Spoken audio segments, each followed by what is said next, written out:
Hello, everyone. Welcome to this live transmission. Today, I have with me on this show Adam Shield of the Feather. He's a very wonderful, amazing being that is doing a remarkable work regarding to bringing together the tribes, these American native tribes.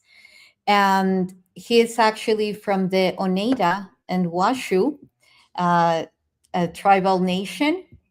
And well, before saying anything else, I just want to say that actually Adam will be present at the Day of Being.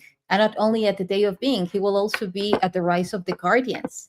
He will be sharing with us his knowledge and wisdom based on not only his pathway, yet also, of course, sharing the pearls of the wisdom of this native teachings, this tribal codex, the original one, which I feel is fundamental because now that we are coming to co-create a new earth, it's more about going back to the origin, because there is where all these pristine codes, untouched codes uh, that haven't been corrupted, of course, remain, they reside there. So it's more about listening to the spirit of this ancient wisdom that through all this storytelling is showing us how to remember and what to do with that remembrance. Because accessing to the co-creation of a new earth, more than just foreseeing our future, is actually settling the foundations of our future based on our experience. And who is the best than actually those ancient cultures and civilizations that showed us what thriving is, onto some extent. So now it's up to us. What are we going to do with that? So, having said this, welcome, Adam. Hello. Hi. Thanks for having me. My pleasure. Blessings to you and your audience. And thanks for having me on your podcast, your show here. It's beautiful. Yeah, well, it's beautiful that you will be joining us. I think that the more that we, as I was saying, we're stepping up into this co-creation of a new earth, the higher awareness that we develop on how all these codes that we're looking of how to do it, they have already been imprinted in Mm-hmm. those knowledges that at some point were casted away. So speaking of which, what do you think, like the way that these Native American tribes have experienced, based on their experience, how do you think that this interweaves with what we are experiencing right now as a humanity? By means of this, what we are facing today, the all the obstacles that we are facing, to co-create a new earth. What are the keys that you have found in these ancient teachings that could help us to co-create this new earth? Yeah, definitely. Yeah, that's a good question. And I think a lot of the blueprints, the mapping, um, the setup for this time already exists. And a lot of that existence is in the sacred sites that are, around the world. Um, the ancient ones before, the indigenous ones before. And they wrote all of that, and a lot of the codes or blueprints on the walls themselves. As we know, the ancient world didn't leave storybooks behind. They didn't really characterize in letter form, but through Mm. characters and symbolism itself. And I believe that there was a reason for that. And there was a lot of speaking, and probably speaking more from our spiritual senses than rather our physical senses. And so uh, a lot of the a lot of this time, and coming back to that point of origin of what our ancestors or the indigenous or the ancestors or the ancient ones knew, you know, I think that there was a time that they knew that we might forget, right? And that we would need these blueprints. And that's why, like, here in, I'm here in Sedona. I travel quite a bit, though. A lot of my life has me traveling around the world, and I've been doing a lot of connecting and co-creating and learning from Indigenous people, not just our people, but Indigenous people in each of the four directions. And it really seems to me that a lot of those blueprints or codes are embedded in tradition, are embedded in culture, and is embedded in actually is embedded in our own spiritual practice. Those three, and then the fourth, more the material, being the old sacred sites that exist, and primarily that which is connected to our ancestry. And so I think, as I said, that especially on, in some of our stories, we talk about the original instructions and how those original instructions are already here in the world.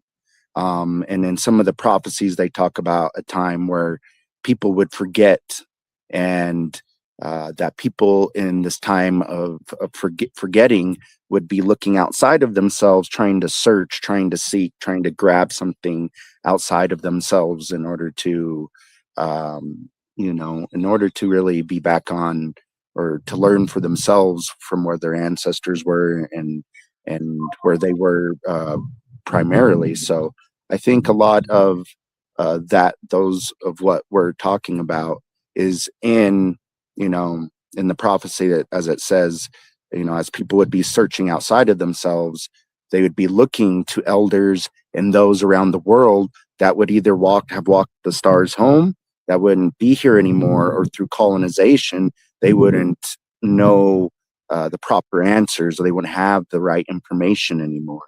But because of this great forgetfulness, or taking away from spiritually and ancestrally, traditionally, from ourselves, that a lot of that would be connected, or we would be able to connect back into those original instructions through our own spiritual practice, or like meditation for sorts. That all of that exists already within inside of us, and it's a matter of cultivating that. So or enlightening that, giving that breath, giving it that uh, exercising that for ourselves, so we could know, or bring that forth in ourselves. So that there's a lot there with that question. But when you look at the world and where we're at, and especially in America is a place of, it has all the great four races here, right? Each of the four great races are embedded in this country, have been brought here for specific reason or purpose, right? And Mm-hmm. so I think, with that being said, there's a lot of tradition and culture that can be lost within that too. The Native Americans are from this continent, the original peoples of the America here in North America, and then you have people from each of the other four directions. But they were colonized and also brought here too. And so, when you look at each of the different races beyond the red race, they in fact have lost a lot of that cultural or ancestral knowledge, being separated from their own home territories and brought, if they were brought here from south or from the east or the west, we know that, slave trading was big once upon a time in this country. And that, um, a lot of those people didn't have those original instructions of their ancestors with them. And so Yeah. we're coming into a point in time of this next great cycle where all of that information through the sun and the earth will be brought back into existence or be brought back to our awareness through our spiritual practice and through recognizing our own inner landscape and what that looks like. Yeah, that's beautiful, and I agree. When we talk about remembrance, actually, I have been calling it the Great Remembering, because I do feel that we have reached that pivotal point, um, moment in human evolution, that we will start remembering easily. And for me, one of the reasons why is because the neurons that are located in our heart are the ones that remain the purest, and actually, if we look at our heart, is that power source. So if we connect it to the brain and the area where that memory mainly is, uh, not stored yet, the area of the brain that it's actually responsible to ignite that connection to the field, is due to the Mhm, connection that it has to the heart. And it's very much connected to what you were saying. Like, once mhm, we stopped looking outside, we begin our journey within. mhm, And now, regarding to this, because you were talking about how different tribes, for different reasons, of course, that you just mentioned, at some point spread, and now they're coming back together. Some of them remain there, and it's more about reactivating the power and the facilities that they need to have in order to, restore their full sovereignty, their full power. So mhm, to the ones that are there and the ones that spread and that are now coming together, how does unity look like? Because I was talking about, yesterday, about a unified tribe, the mhm. importance of a unified tribe, which brings all of the tribes together. How does that look like today? Yeah, that looks like just like how our people in the Confederacy, in English known as Iroquois, in our language known as Haudenosaunee. That's exactly what the premise that they came together around. The foundation and model of this country is founded on freedom, liberty, and power, but power of unity and how we exercise power, not through an egotistical standpoint, but how we exercise power. And this is a term looked at in a lot of indigenous cultures around how we unify and we come together and we build upon the dynamics and the blessings of community and what that looks like in common unity, you know. And I think probably, as far as I've researched and seen, and I know there's other tribes out there, but as far as like being researched and looked at, our tribal dynamics of the Haudenosaunee way is one of the best that have been looked at in regards to working together, unifying as a collective, and having a complementary matriarch of clan mothers that help to designate and lead the tribes. But we say that, but that was also done along with the men as the chief council of chiefs as well. And so, in a lot of indigenous terminology, when we look at the standpoint of unity and where that comes from, the fabric of unity is woven into the dynamics of the tribal structure itself, you know, meaning that everyone worked together in regards of the way of the circle or the way of creation or the way of of oneness, and it's only, we see we see this day and age and how people are made to believe that they're an individual, and I'm always saying this, right? And that they have to believe, um, that what they have to believe is that they're on their own. When they grow up, uh, they have to look out for themselves, right? They have to get that job. They have to feed themselves. When all of that was actually done in the structure of a culture, the Yes. indigenous people. And Yes. so, as I mentioned before, one of the ways of how we looked and organized around the principle of unity was working with, of course, we saw that the women, because it was a matriarchal, that the women was the backbone of creation. And as the backbone and life givers of creation, they're sacred. And don't get me wrong, every being is sacred, but they're that they're that point of holding with the coding of creation.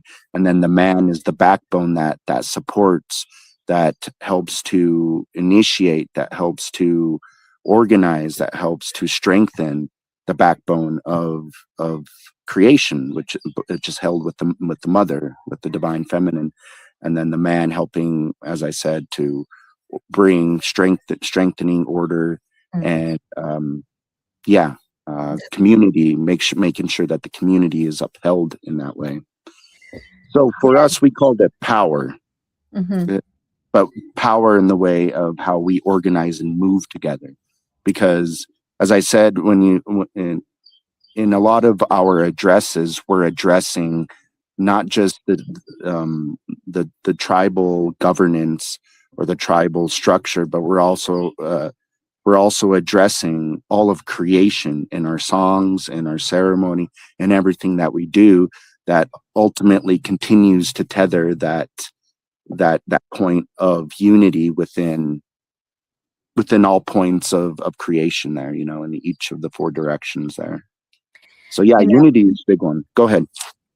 you again, no, now you mentioned the four directions and the matriarchy, and but not as an in oppressive way, like now the feminine going into that oppressive state to the masculine, yet in a very unified, coherent, equivalent form.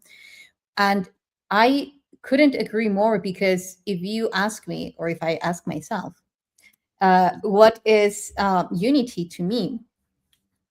For me, well, for me, unity, more than being how you can access and achieve and embody unity, is when each unit, when each being, when everything that composes reality, it occupies its place, Hmm. the place that they are meant to occupy, due to its resonance or their resonance. Because for me, problems begin when there is someone that wants to be the other one or occupy the place of the other one. Then, it's like pushing, move aside, that's my place. Hmm. And I do feel that one of the highest notes of this ancient wisdom, tribal wisdom, is that each one is happy with who they are overall. Of course, there are exceptions, as in everything. Yet the critical mass of the tribe is helping to hold the space for everyone to find their own way and feel happy and supported with their own role. And that's the power of the circle, you know, Hmm. because Exactly. it's also very much related to time. Even though time is not circular, yet it goes into a spiral. So, Hmm. one question that I have for that is: Are are the, let's say, positions that each one occupies fixed, or are they evolving? Not only due to the age, ju- yet due to, you know because everyone is evolving. So for me, that complexity of how to organize the role that each one as a community is going to play, Yeah. that's a lot of Yeah. responsibility. Oh And yeah, that's a big one. how do you deliver that? Yeah, and that's the beautiful thing. I would say that in the indigenous world, the first thing that they're taught is unity, and unity in the sense of their own cosmology, because we've come from somewhere. We've come here, and just like in astrology or any other indigenous cosmologies, they talk about like this cosmic self, right? Mm-hmm. And so this cosmic self is whole from that the realms of spirit when it comes here. And of course there's soul dynamics there that they have to play out in order to create balance or learn the lessons that they need to learn, right? And so first and foremost, they're taught the cosmology of self through unity, first and foremost as a child, and then they're taught the point and place of the natural world, right? Because in order for you to operate and know yourself best, you have to know once where you come from, right? Where we've traveled from as a cosmic being, as a being of creation, to where we are now, and what our role is for us in this place. And the beautiful thing in that as well, and more primarily, I would say, in the ancient world, but known to exist in the indigenous world as well, is uh, the point of recognizing each person as a part of creation. And as you said, sometimes we live in a world where a lot of what runs rampant in this world is greed, lust, jealousy, envy, right?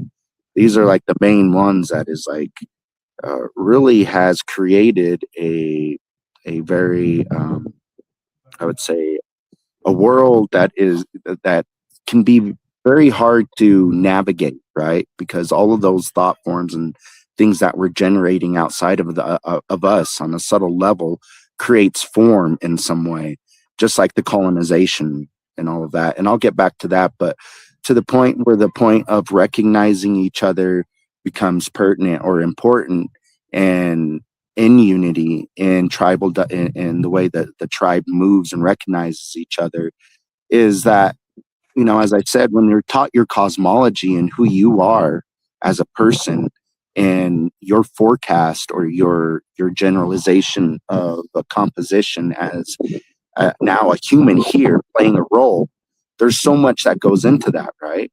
But Mm-hmm. when a person is born, and the medicine person or the person that is helping with that, and recognizes, for instance, like, oh, this is the energetic forecast of Isha or Adam or whoever, Mm-hmm. then they recognize on a scale like, well, this is the role that they're generally going to play. And the role of the tribe is to help that person formulate or come into that. And then they're not going to even have to try, really, because and most of the time that person's already going to grow into that, right? And so for, and this is an example with down in the Maya, down in the world of the Maya, that when they're born and they're taught their cosmology, or their Nawal as they call it, Mm-hmm. Yeah, that's not then what. yeah, the Nawal is, then they know who they are. And so that negates any need of somebody being jealous or envious towards someone, because they know that they're playing their role with our creator. So why be jealous of something that God has sent them down to pursue and do on behalf of creation, right? That we're all unique and gifted in the quality of this fabric of creation that we're all part of, and that we all have a role, that we all have a gift. And that Yeah. once we understand that, right, then we understand, like, oh, this is, this person, and they're taught to lead because it's in their cosmology. It's not that they were picked because the family picked them, or somebody else liked them better. They were picked because it's in their forecast of energy, just like the person doing art or the person doing agriculture, and there's no difference there. And so each one were able to look at each other with equal eyes, because they knew that they were just playing their part with our creator. There is so many points on this. Like, for instance, I remember that one of the teachings of the Essenes was like, as soon as you see a child, before it's he or she gets to their 3 year, or are before they are 3 years old, see, observe what they are into. And if you read what they are into and what captivates them, besides the exploring stage and so forth, you will already tap into what their mission will be. And if you nourish that, they will know who they are and they will never feel dissatisfied and lacking of. So for me, knowing who you are will Mm-hmm. give you the what you came here for. And as long as we have that, we Mm-hmm. won't feel a starvation for inspiration, Right. because for me, another thing is that the way that well, I would love to know, how do you approach as a tribe to your emotional body, because this is also huge. You will, and to some extent, mainly if you're living in a community, you Yeah. are sharing and spending a lot of time with the same people, so how do you treat your emotional body? And another thing, because then that will derive how will you perceive reality. If you have a healthy emotional body, then you will perceive clearly your reality. Mm-hmm. And another thing which is very interesting, because I was talking about the brain, the area of the hippocampus, where is, like the main involved with the memory, it's Mm-hmm. also related to the perception of space. So Mm-hmm. if you're not aware of your space, you are also not very much tapped into your memories. And that's what two things that we have been talking about, Mm-hmm. remembrance and occupying your place. So having said this, how do you as a tribe approach to the emotional body, like in these very sacred teachings, like you mentioned, the one of the Nawal? Mm-hmm. Yeah, Yeah, definitely. And and I think, just let me explain yeah, to people, because I'm quite sure that most or some will not know what Nahual is.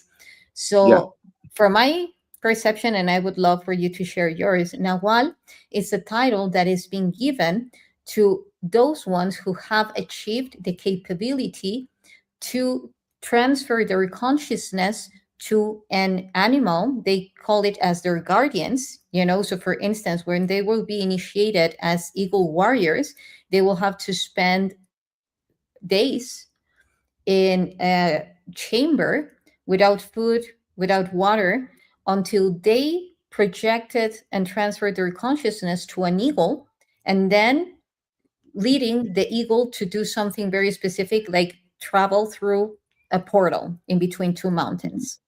Mm-hmm. So Mm-hmm. it's already acknowledging that you have the spirit of the eagle in this case, or the jaguar, or the. So, having said this, go ahead. Yeah, definitely. Nawalis translates into, as far as my tata was talking about, and you're right on the sense of, like, how we project and work with consciousness in that way, because it's all part of that fabric of our cosmic cell and the unified theory and unity, and how we are able to tap into the different relations of consciousness through the natural world, so to say. And he taught me that the Nawalis loosely translates into the essence of creation, or the essence of the sun, like the essence of the stars, the essence of the earth, that we're this makeup of the stars and the earth, and that we're a makeup of this energy, this reservoir of energy of creation. And that it's just like, um, just like when we do astrology, there's different readings, there's different forecastings within different planets, and different ways that you read the astrological map. And so, in part, it's the energy that we're playing through on a soul level that is connecting us to this world and to our spirit world. Um, I guess could almost say in essence, it's another part of our soul quality or gift or energy in this life. And as far as the emotions is, that's a big one, especially in our world, because we've kind of have really gone far away from the fact of how we regulate our emotions and our nervous system. in the natural world way, when you look at the ancient and indigenous world, they're brought up within the natural world itself, right? So they're communing, they're living in nature. They're not living in on cement floors. They're not living on block floors. They're not living in process synthetic way of living, which takes away from our spirit and from our quality of a person, because when you create like a city, a place like that, a big city or place like that, there's so much happening. People are living on top of people, people are working on top of people. There's so many different buildings, cement and non-natural, in a non-natural environment, that it really blocks and takes away from our larger of capacity to learn with our spirit, to learn with our emotions.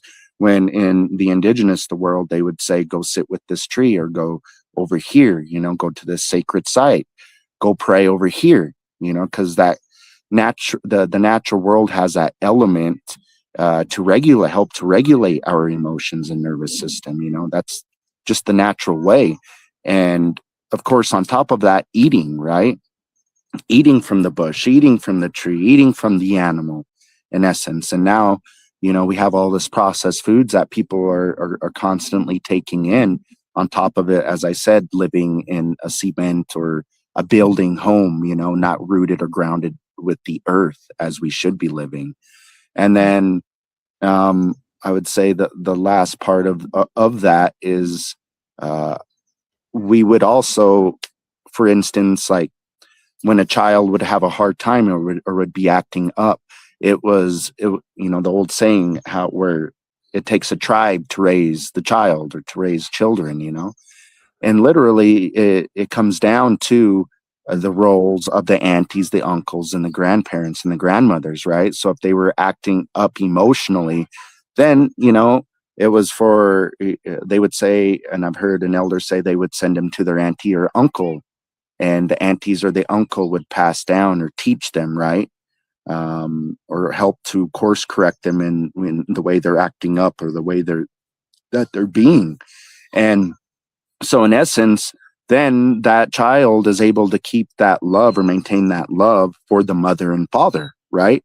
Because the mother and father isn't playing the roles of the good person, the bad, the bad person, that they're essentially, it's the aunties and the uncles or the elders that are disciplining the children as they need to, and helping them emotionally as well, right? So it's the context as well as the community itself helping to pass down the knowledge of helping that child or helping that person. Even if they're not a child, they would say, well, go sit with elder so and so, because Yeah. the elders have that wisdom, right?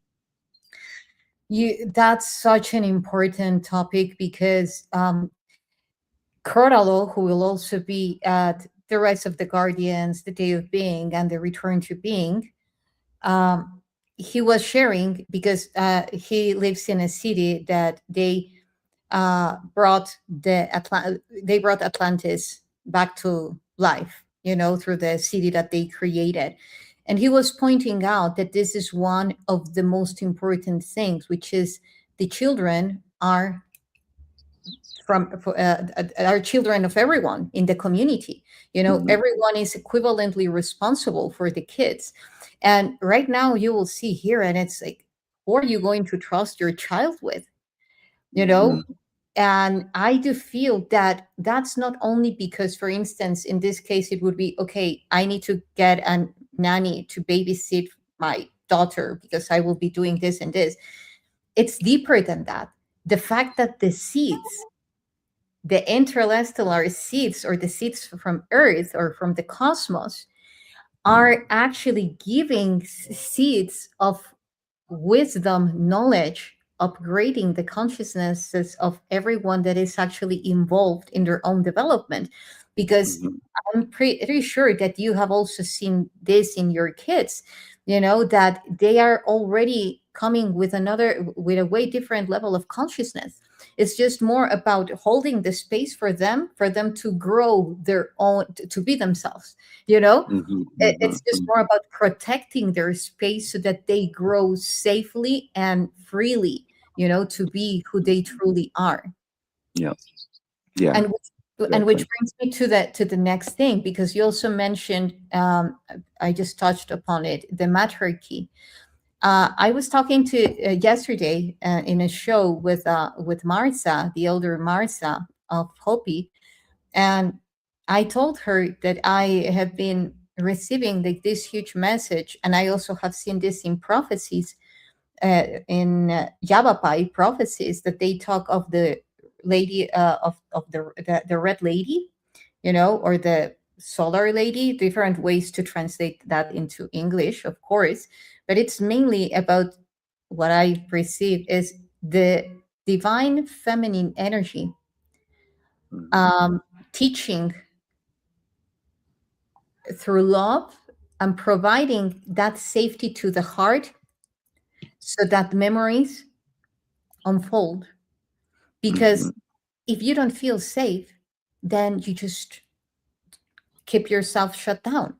But the more that you feel, the safer that you feel, the more that you will start actually opening up to remember, because then you're not anymore afraid of being, or of your past or your future, of who you are.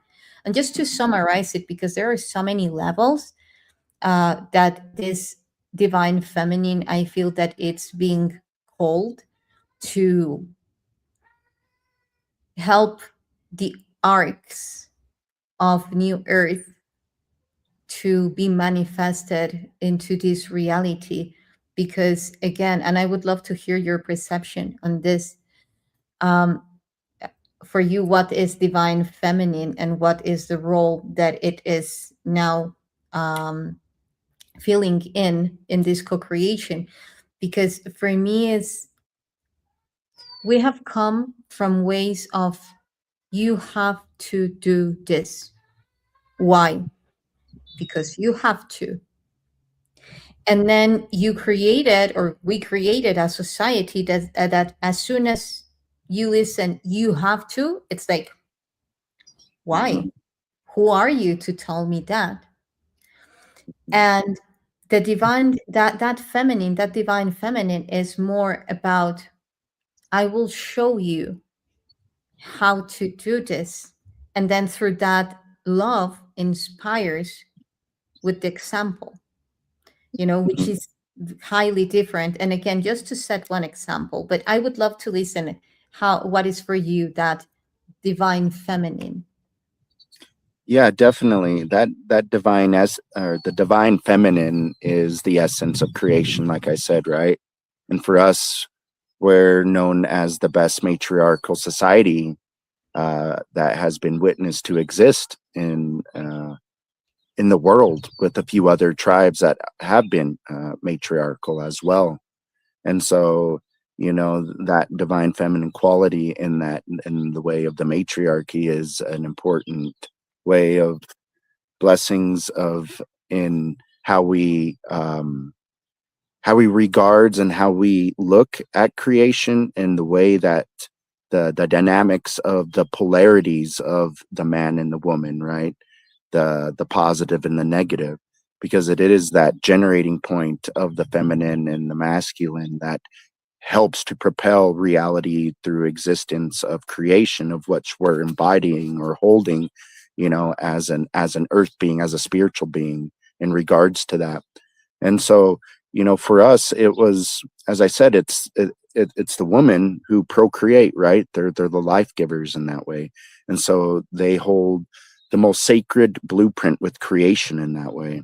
And that man, and that when we look at the dynamics and roles of the man and woman, we realize and see how, especially in an indigenous world, how things tend to operate, right? How each role helps with the greater weaving of the unified field within the context of the tribe itself. And so, that divine feminine, I think, was most regarded, and I believe in some way feared because of how delicate, how crucial, and how important it is that, somewhere along the way, the patriarchy or the man then decided, to put more of that divine feminine quality in a submissive role, which was not, for them to do. And I believe, just like a lot of things that have gotten lost in this world, that we turned away, or lost our way with how we fully recognize a woman, and how women and how man both played their role in the world, right? And now we're living in a world where, man's trying to be play more of the women roles, and women more of the man roles, and it's a lot of crisscrossing. And so a Exactly. lot of that, right. And then there's a lot of those teachings that are held by the men and the women, because in the tribal dynamics, that you're counseling with the men and you're counseling with the women. Because when you're a woman and you're going through women things, you have the counsel of the women there to hold you and to help you in regards to that, just like the men are doing as well. And so for us, as I said, we knew that the role of the woman was first and foremost, because they are life givers, and that the women is holding the context or the structure of the tribal dynamics together in the way that they feed the people, right? They caretake. They do all of the women is taking care of all the internal structuring of the tribe and the raising of the children, which also plays into the role of the chief. And there's no one, as we see, more better to elect a chief than the women that raise the chief, right? And so for us, it's coming back to that conclusion, and knowing of how to show up for a woman in the way of how women lead. And so for us, it was, we had a council of we call them clan mothers. It was the role of the clan mothers that helped up that upheld the rights, the duties, and the things, the structuring of the tribe itself, right? Yeah. And so then in that way, it was also for, it was also up to the women, because they're most related to the blueprint of creation. They were also the ones that um, I don't like to say the word owned the land, but they caretake the land, right? In that way. And so for them, it was them taking care of the land as well. I mean, the men had their roles, but a lot of that roles, was on the external part, right? The hunting, going out to hunt, Yes. going out to gather, going out to get what was needed to be brought back. And then they also making sure that the path of wherever they were traveling together was clear for them. Because the things with the natives, they weren't just in one given area. The place of where you recognize a reservation known to exist was maybe one part of a grander region of which they migrated and moved together, right? So, yeah, the divine feminine and a lot of the indigenous world was so important that that's where their creation stories stemmed from. And like for instance, our creation story starts with Sky Woman, and when Sky Woman came through the tree of light to give birth or to plant the seed for the world that we know here today.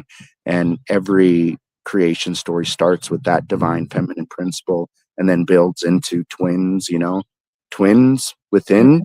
Yeah. There's always twins in the Maya, there's twins in ours, there's twins in the Yeah. Lakota, there's twins everywhere. And the twins are usually a boy and a girl, right? The Yeah. polarities, the negative and the positive, that also help to tend and help to create the rest of the world for what it is. That's so beautiful. I was you reminded me because I was reading, kind of reading, because my reading is just tapping into some codes and then remembering, the rest of the story myself. So I was looking at the names of the Popol Vuh, which is the book of creation for the Mayan, and they talk about Ishbalanque and Hunappu. Hmm. They The said twins. that both are men, and I was like, wait, Ish is woman, Ish Right. Balanque. So then you have the masculine, and then you have the feminine. But it's Right. crazy how the scholars did not acknowledge that, even if they have the information. And it's not, no, just two men, Yeah. two warriors, two saviors. And it's like, Yes. wow. And it's impressive how all those imprints at an unconscious level deliver into the way that men behaves towards women and women behaves towards men. Right. So what you were saying is so beautiful in so many ways, because each one has a sacred role. And Hmm. I love when you said that the women, the elders choose the chief because they raised the chief themselves. So it's Hmm. like that, like feedback, that honoring, um, in such a sacred way. I do believe Yeah. that if we're talking about creating a new earth, then we need to bring in that divine force of creation to give birth to this new earth. So I wanted to say a story, because now that you were talking about all these beautiful things, I once read this, again, this story that said that the way that tribes evolved into societies, the societies from today, Hmm. and each one had their own role. The elders would be the wise people you would address to if you had any question, if you wanted to be educated, taught on something specific for the storytelling, and so forth. Then you had the women who would take care of the children, who would take care of all those fundamental needs of the tribe regarding to also, like preparing food and so forth. Then you would have the kids that would play and would also be at some point, like listening to those teachings. It started to change when and the young adults would go hunting. Hmm. So it all started to change when some of those young adults were hunting more. And one day, one of them started questioning, why should I share my food with everyone if I am hunting more animals? I should store some of my food and give them some, but I deserve to have more, for I am giving more, hunting more. So then others started to follow. And then it led to the fact that they were sharing less and less and less food to their tribe, and they were storing more and more and more and more without even using it. So then elders started to die, children were starving, and women had to find their way to start hunting and new sources of food. So that derived to the new society, the societies of today, and other type of economical systems. But what do you think about that? Yeah. No, I think that that's, yeah, pretty right on with just where we find ourselves, right? And it goes back into just how we've delineated or how far we've come from, the true essence of living and being, right? And that it really takes something like the tribes of that we've had on this earth, really, to help caretake, to help in the remembrance process, to keep, um to keep, to keep the life flourishing in the way that it's meant to be, right? And so stories like that are important because they hold the codices or the fabric of our, you know of the story of creation, first of all, because a lot of these stories talk about creation or talk about God in essence. And then also it holds with the stories of our people, our culture, our ancestry as well. A lot of what we've done, or what we've accomplished as a tribe in the Haudenosaunee, has been through what we call wampum belts, and this is a example of that. You can't see it, but it's like a picture of a wampum belt, which is like a shell.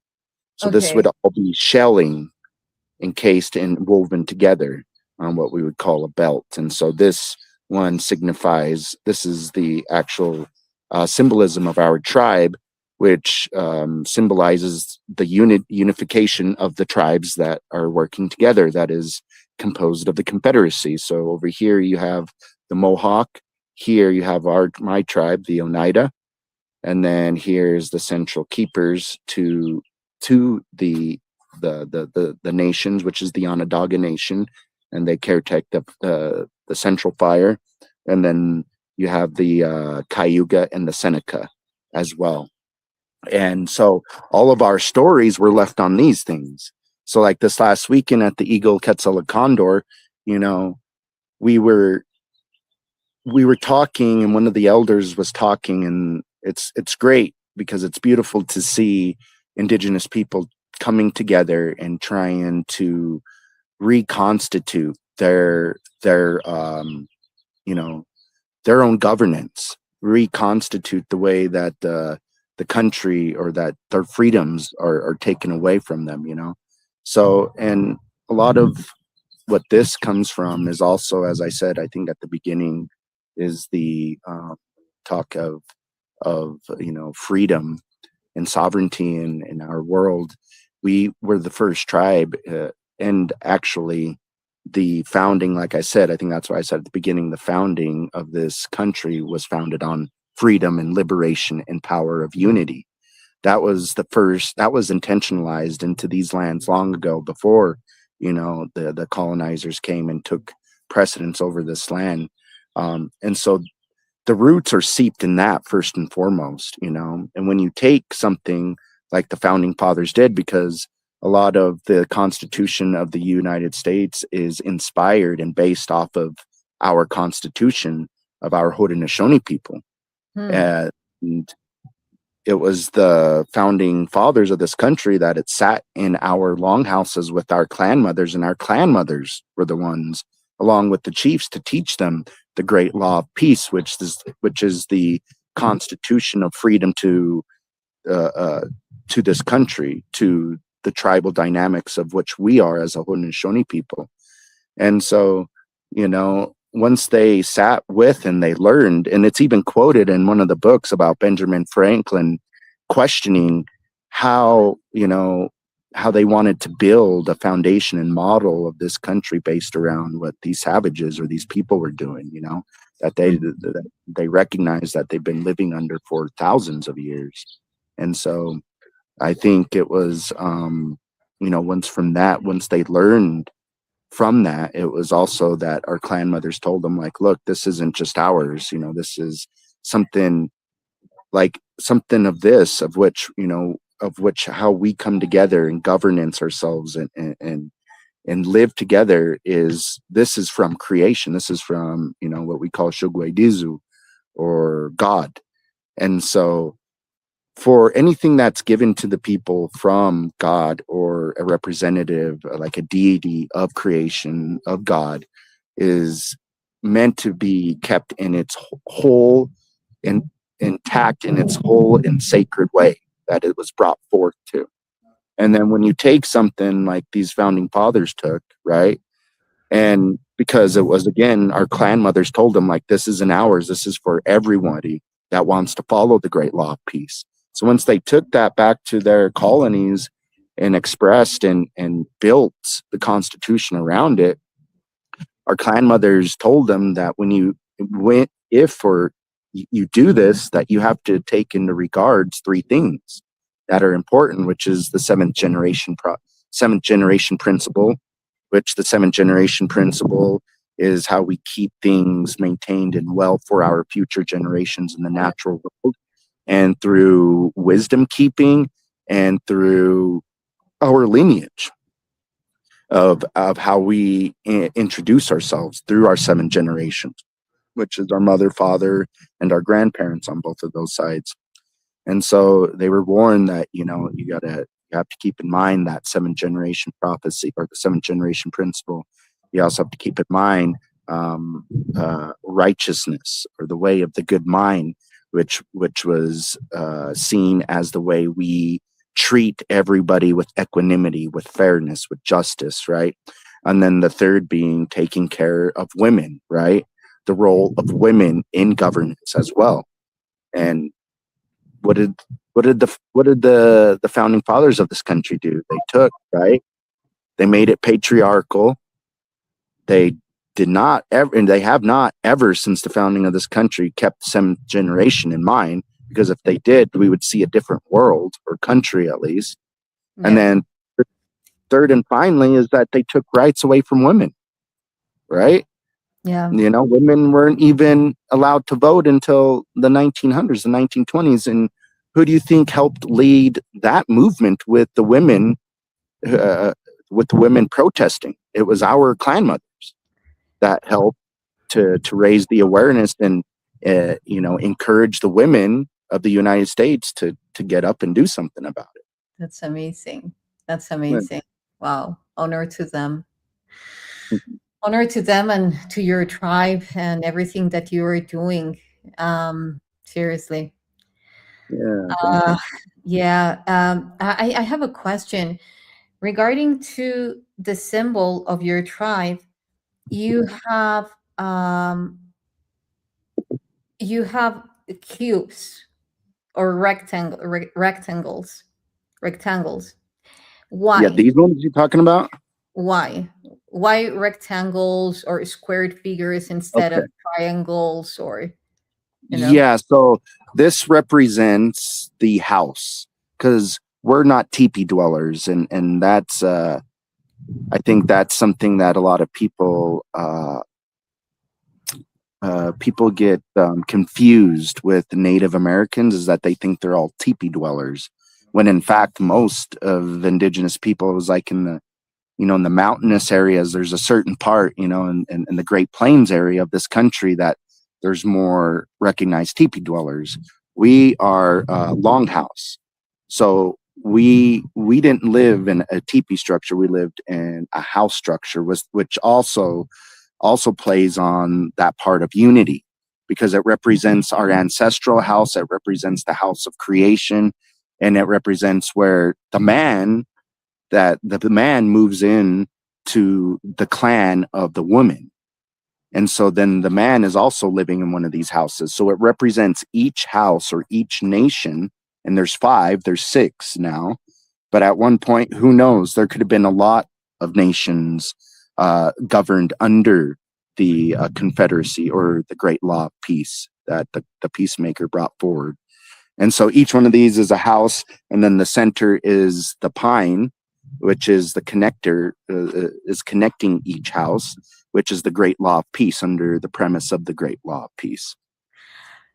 I love it. And thank you for sharing that. And I just want to share a little bit because I love the coding. You will see now when we're at the Rise of the Guardians. And if you get the opportunity, if you get the chance to see my what I will be talking about there, you will see that I am truly passionate about decoding a lot of things. So the Me too. square or the rectangle is also for other ancient civilizations like the Nabatean from Petra, Jordan, Hmm. also from even Greek culture. The cube or the rectangle was related to the divine feminine. So now that you're saying, Hmm. because it's like an arc, feel like the arc of the covenant filled in with this potential energy, with this plasma force ready to give life to or supply from that infinite life force. uh, Right. Now that you say that there is matriarchy, it makes a lot of sense.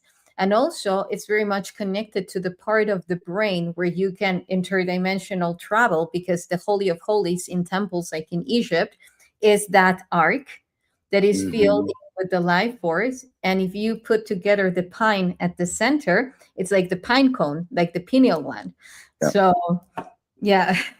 Yeah, I love that. No, I've thought about this in different ways as well as it shows up into, because one of my favorite things is um, getting to take groups that what I've been doing for 10 years now. I can't believe it's been 10 years, is taking groups to sacred sites and getting to see the symbolism that's played or that's written on the walls, essentially, right?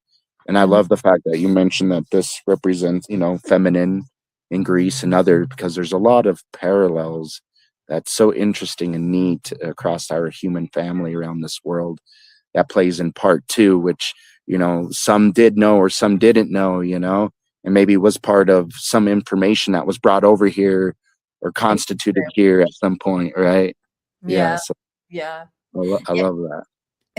And well, just to clarify, more than representing the feminine, there were two main goddesses that even it was Alat, like the original form before Allah came, by the Muslims. The original form of that divinity, that deity, was a feminine figure.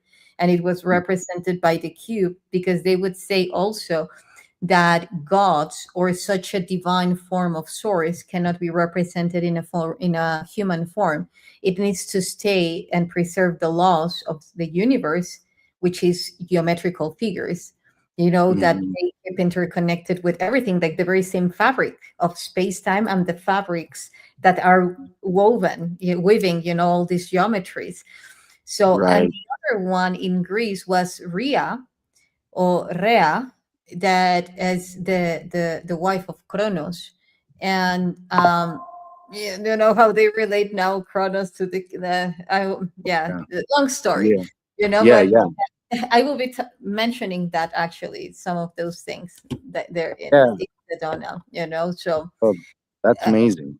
yeah, yeah, Yeah, but no, a lot of it was all geometrical, and when you look at indigenous people, and especially in their like cultural art, a lot of it is just like this. It's the sematics, it's the geometries of creation that they're implementing, because that's what especially if you're brought up in the culture or practice, these are the things of creation that you're shown first and foremost with your cosmology or with your initiations, even with contracts. We had this Eagle at Quetzal Condor event this last week, and a lot of the men, as I was talking about, and it's great to see that are coming together around a new way of looking at the world, an indigenous, more based on constitution, right, and implementing and taking back our power as a person, um,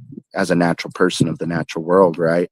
And so they came with their documents and were wanting to do signing and this and that, but you know and eventually it was beautiful, because then most of the elders were like, well, we've done, this is what we're presenting, but ultimately we have to turn back to the feminine force, bring balance to that. And so they called for the women there to present and to see, to get their take on the document and everything in general, just the world where we're at and how to course correct. And they said, well, first of all, we got to get rid of this document, like the men have been too accustomed to this business way of contracts and documents and signing and this sort, when the real document, the clan mothers, and even down in the South, is they would constitute around this itself is a contract. This itself was the agreement of nations right here. And it was beautiful, because I even got to sit up there with one of the elders, Mohawk elders, and he pulled up a wampum belt after wampum belt, different ones. And he would discuss a little bit about it, and then I would go into further detail about what it meant, what it was, what the story was there. Because you look at this and you just see a picture, but there's a whole story woven story, into it, yeah. and contracts and agreements that were woven and put together in this way. So it was beautiful, because the women recognized this and said, we need to come also back to that point of recognizing it and dealing like we've done with our people in the natural world in a natural way, like we've done in this order. And so what was put together was a bundle, along with this constitution of sort, a bundle to help recognize each lineage of what we're creating and what we're doing here as an agreement, as a document of the natural world. Hmm. You reminded me of the Queros. The women weave the misha andina, which is um, um, a cloth that has these sacred proportions and numerical values within every line, the way that they are put together. And there are three layers of those fabrics. And when you put them together in a very specific way, you're creating your universe from the Mhm. holofractal field, Right. bringing in matter elements. And it's a super powerful, um, let's say, shamanic, tribal, magic, because again, like sometimes words have carried so much distortion, like we were talking about, like even indigenous, it's in thou, God within. What can be Mhm. more powerful than that? So bottom line, they when they put together, they create this huge portal that brings in manifestation like this, Mhm. because you understand that fabric is the matter, geometry is what it's weaving and connecting the quantum to this reality, and the Mhm. power of your heart, your intention, your passion and inspiration is what it's bringing through coherence, heaven to earth, you know Mhm. so Yeah, I anyway, love that. No, now, yep. yeah, I mean, we will have more time to talk, and we Yeah. have so many things to talk about. uh, Before calling it for today, I would love to ask you something. Now that you're doing all these events, and as we said, you will be with us at the Rise of the Guardians, at the Day of Being, sharing all of this powerful information, knowledge, and codes.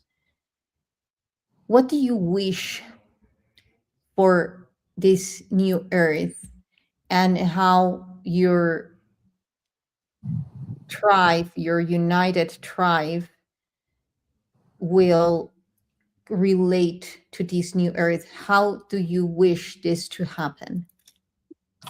Well, I think it's already happening, and that's a good question. But I don't think it's happening in the way that um, maybe our ancestors saw, right? Because maybe they couldn't. Well, some did oversee and was able to see maybe some of the colonization and the things that happened, to our people in the last 100 years or so. But now it's feeling like it's coming to a point where it's taking all of us, right? And as was mentioned, one thing that we can continually count on is evolution. That's one thing we can't get away from. So Exactly. rather, so rather, it's going to be how we as a people, because each and every one of us are different, and we're not raised in our culture, we're not raised in our traditions anymore. A lot of that has been taken away, and a lot of that is being upheld. The colonization of this country is being upheld and brought together by all nations out there, right? All nations in showing up for one another, because it was like what was lost, what was shattered, and what the best what we could be done with language, traditions, and these things was brought together and woven back together through many nations that had lost the same thing, right? So now you have the contemporary way of how Native Americans show up. There was the powwow this last weekend, and that's a contemporary way of honoring each nation through dance, through culture. But ultimately, each one of them, maybe lost certain songs, lost certain dances, lost certain elements of their of their tribe, tribal context, that now it's taking everyone coming together to hold a part of that, right? And now what we consider certain ceremonies, certain dances, certain songs are upheld by many people out there. So I think in this way, I think what, when we're talking about this, think we're having to look at and articulate the way that we're building the world, right? How we're moving the world in regards to our own self and our own spirit, and how we're inspiring others, or helping, with our certain gift or quality or value that we are in the world of things. So, it's one thing that I've been considering and looking at is, one thing is for sure is that we're going to continue to evolve. And one thing is for sure is that, a lot of the ancient world from which what we've evolved from, even as well, we don't have those ceremonies. We don't have those traditions alive anymore. And it seems like through different great epics of this world, that as time passes, as cycles come and go, that all of that is wiped clean and clear, right? And then humanity starts again with the next great world or the next great cycle. And so I really feel how it is up to us to bring everyone into the circle, rather they're indigenous or not, and how we can continue to complement each other through spiritual teachings, and educate each other through spiritual teachings, and bring back that spiritual element that's been forgot, or that's been, cut or tried to be cut from this world. And so, that's been a lot of my aim and goal in moving and traveling, of course, is helping, as much as I can in the indigenous world of things. And also how I can be a bridge outside of that for others, as well, that is interested in these ways, or that have questions of this sort. So in the end, it's going to take, I feel like, this choice or this realization of which we're coming to in this, and the ending of this cycle and the beginning of the next cycle, because we're not going to have, probably in this next, when whatever comes and happens, and whatever clears or purifies or renews this place, we might not even have, our worry then as a people are going to be surviving, continuing to thrive, and continuing to cultivate that connection with our creator, God. And so I think that as the times that we're in now and how it's evolved, is we're also going to have to question and say, well, because enough is enough with division in the world. We're in the premise in the eye of unity, and how we can come together, and how we can build on the principle of unity once again. And so it's not for me or anyone to say, oh, this is my path, this is my culture, not yours. You can't do this, right? Exactly. And that's Exactly. big in the indigenous world. That's big in other cultures and practices. The only place it's not big is in the Indian world, where they invite everyone to dance, sing, do kirtan with them, which is beautiful. But now we're faced with these ultimate decisions of culture, ceremonies, these other things that are going to be eventually turned over, because now You're right. we're tending. Go ahead. I'm sorry. No, I was just saying that you read my mind, because I do believe that all this information needs to be passed on to everyone in a very organic way, the ones that are truly committed with their heart. Because if not, what's going to happen, Adam? What's going to happen with all these arcs of knowledge? And this is where we become a unified tribe. Yeah. Yeah, definitely. No, that's what it's going to take, and we've gone down too far this, you know, this Mm, rabbit hole of a world of where we find ourselves, to really take the initiative upon ourselves and to turn things around. yeah. At every great epic or time that we find ourselves like this, it's one of two things, one of many things that happen. And each cycle, there comes the warning, right? There comes the decline. There comes the point of initiation, and there comes the point of the end time or the end story. And so this is just, quickly said what happens through the engineering of the next cycle. And so where we find ourselves, we're going to have to really, it's really going to take, people like ourselves and others willing to build on that foundation of unity, regardless of race, right? Because now we're not just Lakota people. There's not just Oneida people anymore. There's not just Mayan. There's not just, uh, What? can you hear me? Yeah, you're cutting out a little bit. Oh, sorry. It says my phone's shutting off. I thought I had enough juice. Pretty close. Don't worry. Well, we can So the definitely have phone another is about to.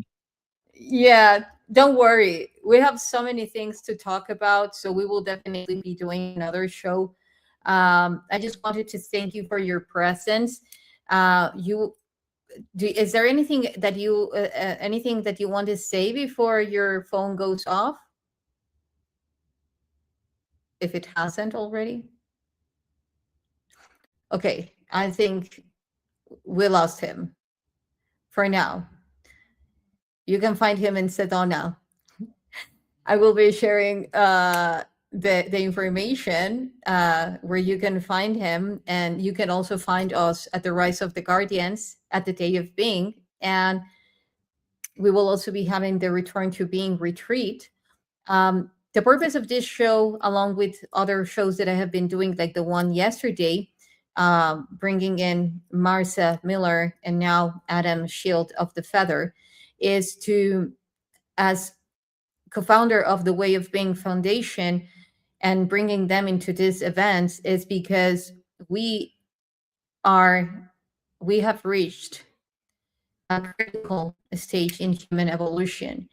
And as I was saying in the introduction of this video, that requires a lot of commitment to co-create a new Earth, yet not in a way that we have been doing recently and for years. It's more about shifting the pattern of behavior, creating an anomaly, and doing something different, hacking the program of inertia. And that's actually going to the origin and bringing all these ancient codes alive, awakening them. So we will be having a lot of community awareness in these events. How to create these communities based on the ancient teachings, not only from the Native American tribes, yet also from Atlantis times, from Lemurian times, all these mystery school teachings, activations, and as well, very powerful meditations. So if you are interested in joining us, you can just look at the description below this video and ask yourself, if you choose to, of course, what are you doing to co-create this new Earth? What do you want to do? What are you willing to do? And if you're in the right place at the right time with the right people to do that, to achieve that. Having said this, thank you so much for watching this show.